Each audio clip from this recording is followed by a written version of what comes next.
In the typical service, only those who have come before God with contrition and repentance and whose sins through the blood of the sin offering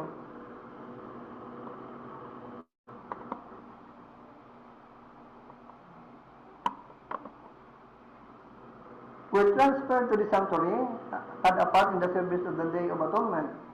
So in the great day of the final atonement and investigative judgment, the only cases considered are those of the professed people of God. The judgment of the wicked is a distinct and separate work. Takes place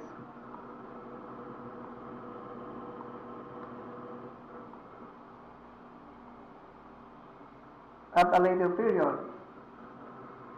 Sabi sa 1 Peter 4:17, judgment must begin at the house of God, and if it first begin at us, what shall be the end of them that obey not the gospel?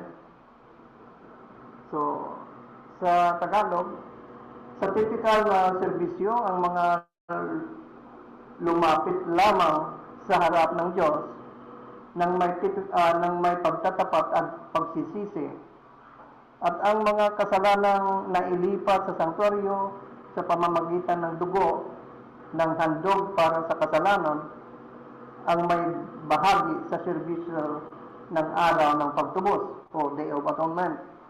Gayon din sa dakilang araw ng huling pagtubos at pagsisiyasat na paghukom o investigative judgment, ang tanging mga kasong isaalang-alang ay yaong mga nagpapahayag na bayan ng Diyos.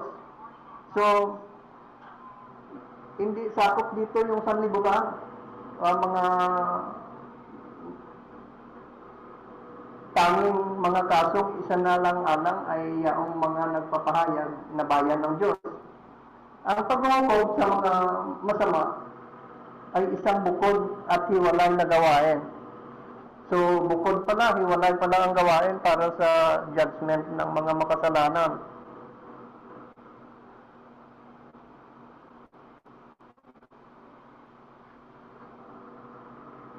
At magaganap sa susunod na panahon.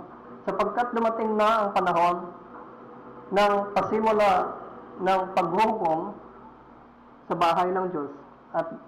At kung magsimula sa atin, ano kaya ang magiging wakas ng mga hindi sumusunod sa Ebanghelyo ng Diyos? Ito ang nakakatakot dantamin. Paano na lang kaya yung mga hindi sumusunod ng gospel? So, dahil alam natin na nag-uusisa ngayon ang Panginoon doon sa langit sa mga pangalan,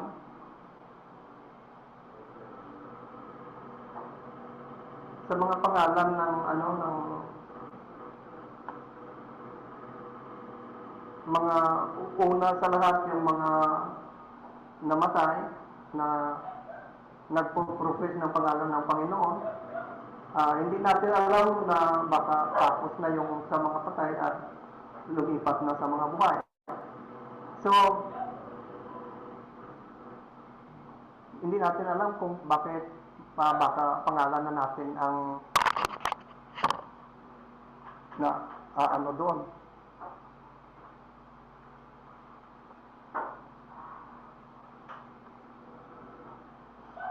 So, sabi sa 2 Peter 1:12, kaya magiging handa ako lagi na ipalaala ko sa inyo ang mga bagay na ito, bagamat inyong nalalaman at kayo'y pinatitibay sa kasalukuyang katotohanan na sa inyo. So, do you know them and be established in the present truth? So, kahit alam na natin, kailangan uulit-ulitin ito para ma-establish tayo sa present truth.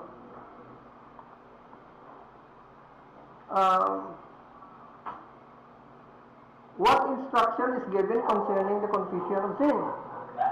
Ano ba ang pagtuturo patungkol sa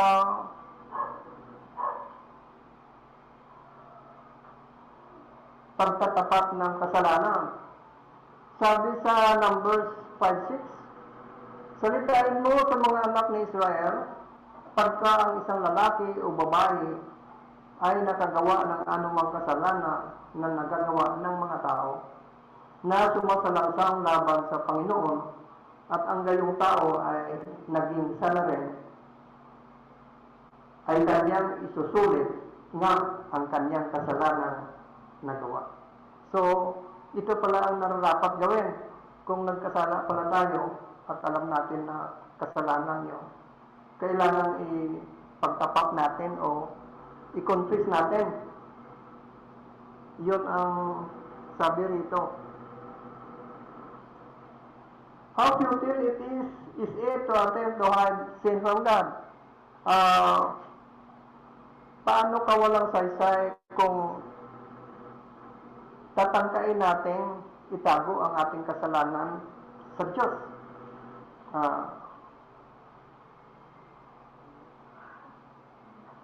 Ngunit, kung hindi ninyo gagawin ganito, ay narito, kayo ay nagkasala laban sa Panginoon.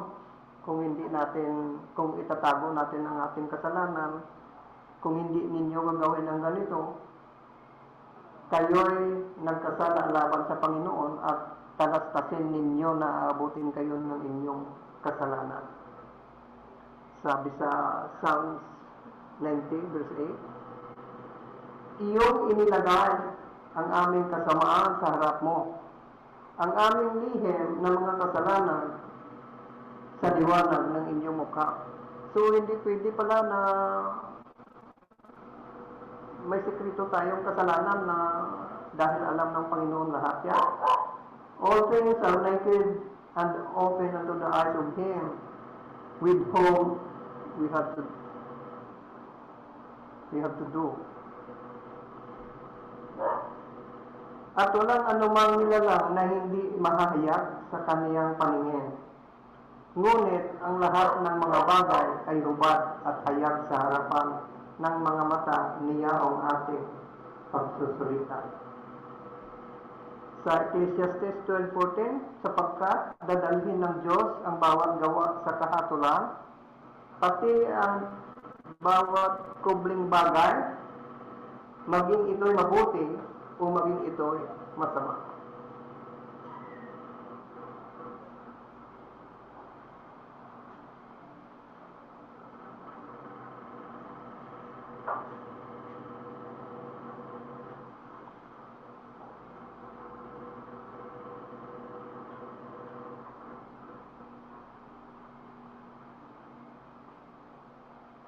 So, what promise is made to those who confess their sins? Ano bala ang pangako ng Diyos sa mga nagko-confess ng kanilang kasalanan, yung mga umaamin? Sabi sa 1 John 1:9, kung ipinahahayag natin ang ating mga kasalanan, ay tapat at banal siya na tayo'y patatawarin sa ating mga kasalanan at tayo'y lilinisin sa lahat ng kalikuan. So, yan yun. Yun ang pangako ng Diyos. Kung i-confess natin ang ating kasalanan, if we confess our sins, He is faithful and just to forgive us our sins and to cleanse us from all unrighteousness. What different results attend the covering of and the confessing of sins? Anong mga magkaibang resulta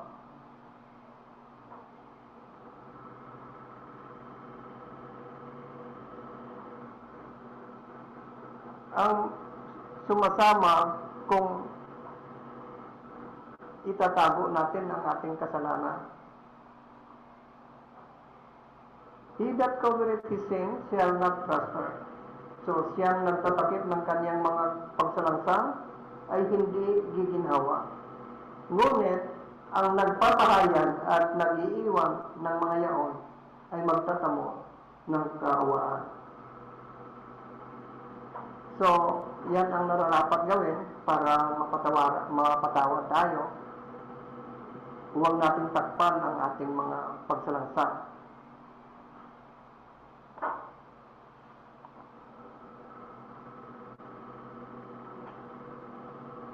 open should we be in confessing our sins?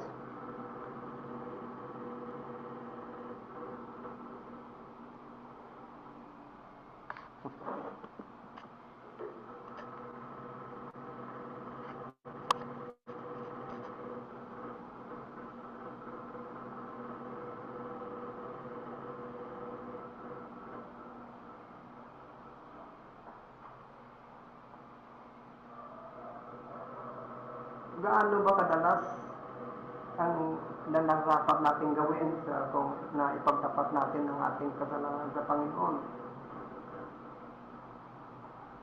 Sabi sa Leviticus 5:5, at mangyayari na pagka siya ay magiging makasalanan sa isa sa mga bagay na ito ay kanyang isasaysay yaong kanyang ipinagkakasala.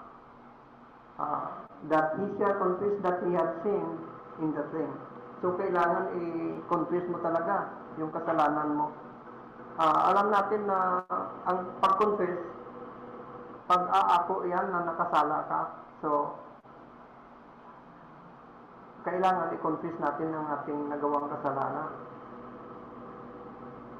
Sabi sa Steps to Christ, page 38,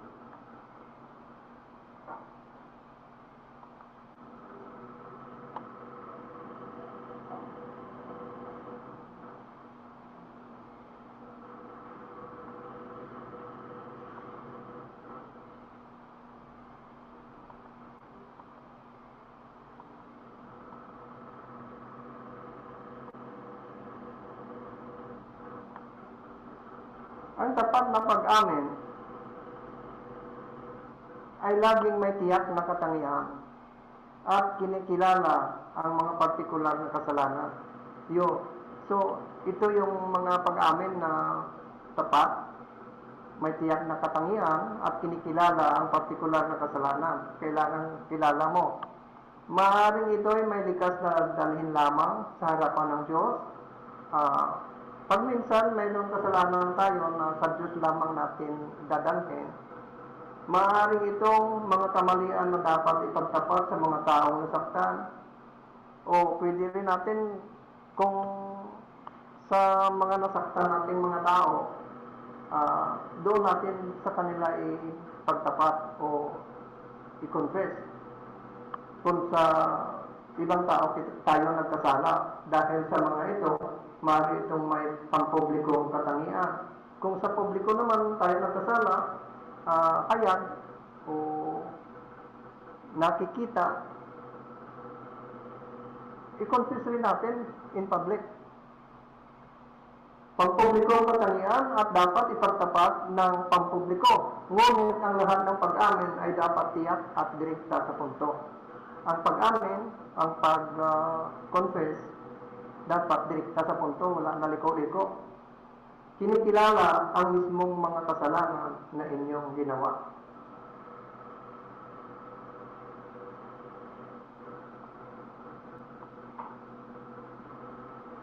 Tungkol sa Israel,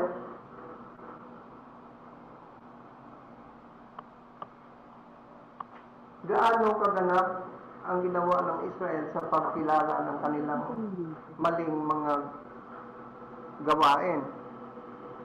Paano nila kinikilala? Sabi sa unang Samuel 12:19, at sinabi ng buong bayan kay Samuel, ipanalangin mo ang iyong mga lingkod sa Panginoon mong Diyos upang huwag kaming mamatay, sapagkat aming idinagdag sa lahat ng aming mga kasalanan ang kasamaang ito na humingi kami para sa amin ng isang pare. So ito pala ang hiningan ng kapatawaran ng Israel dahil maliban sa Diyos, humingi pa sila ng isang hari. How foolish it is at once acknowledge the wrongdoing. So, when David confessed his sin, what did he say God did? Noong pinagtapat ni David ang kanyang kasalanan, anong sabi niya na ginawa sa kanya ng Panginoon? Aking kinikilala ang aking kasalanan sa iyo. at ang aking kasamaan ay hindi ko ikunuble. Aking sinabi, aking ipinahayag ang aking pagsasalangsang sa Panginoon, at iyong ipinataw ang kasamaan ng aking kasalanan. Iyong ipinatawad ang kasamaan ng aking kasalanan. So ito ang ginagawa ni David pag nagkasala siya. When David confessed his sin, what did he say God did? So pinapatawad ng Panginoon dahil kinoconfess niya.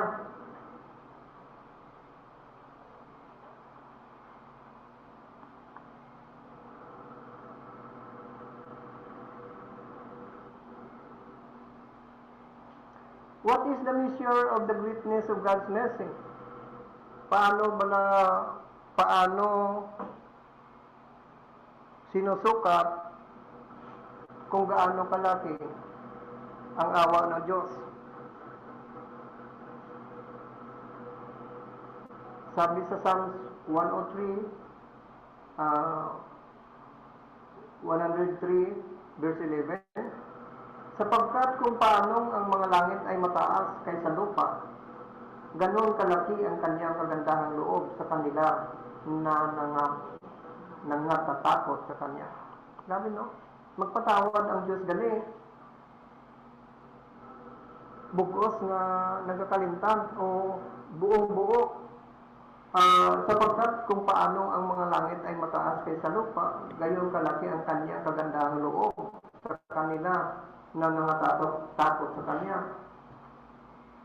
How fully does the Lord pardon when one repents?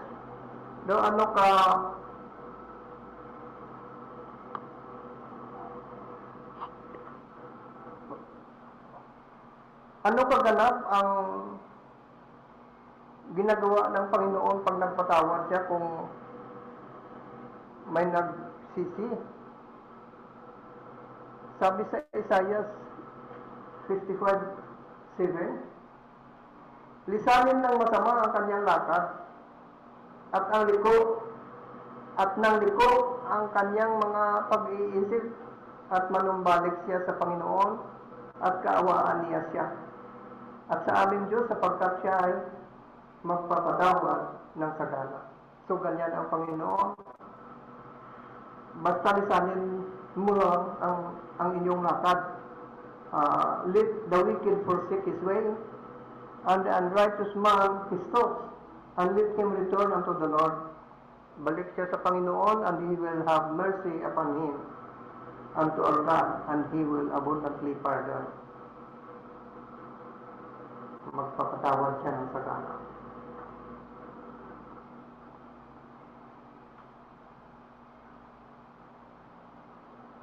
What reason is given for God's readiness to forgive sin?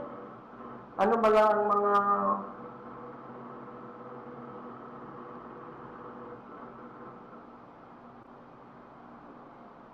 kahandaan, mga rason na ibinigay sa kahandaan ng Diyos sa pagpatawad ng kasalanan? Sabi sa Micah 7:18,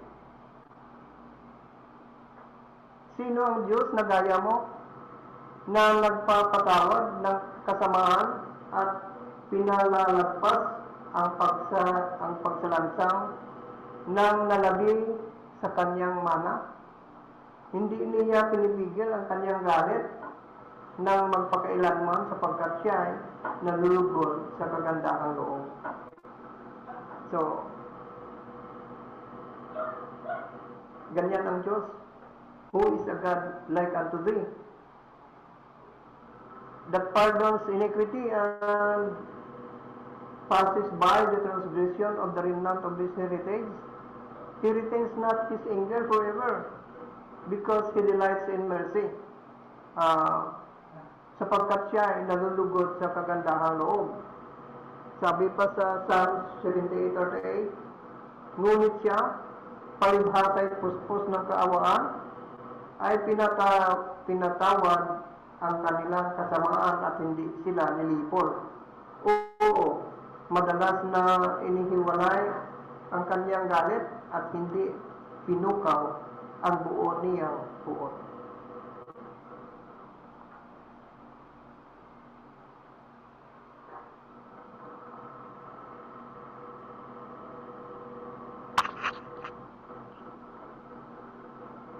Why does God manifest His mercy and long-suffering toward men? Bakit daw nagpapahayag ng ganyang awa at mahabang paghihirap ang Panginoon sa tao? Sabi sa 2 Peter 3:9, hindi mapagpaliban ang Panginoon tungkol sa kanyang pangako na gaya ng pagpapalibang ipinalalagay ng iba, kundi mapagpahinuhod sa inyo na hindi niya ibig na sino man ay mapahamak, kundi ang lahat ay magsipagsisi. The Lord is not slack concerning His promise, as some men count slackness, but is long-suffering to usward, not willing that any should perish, but that all should come to repentance.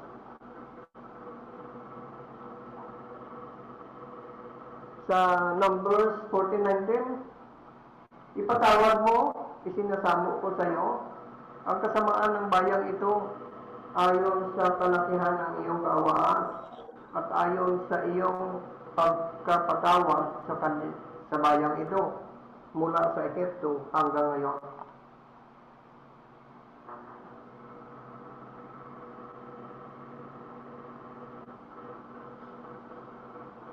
What reply did the Lord immediately make sa ganitong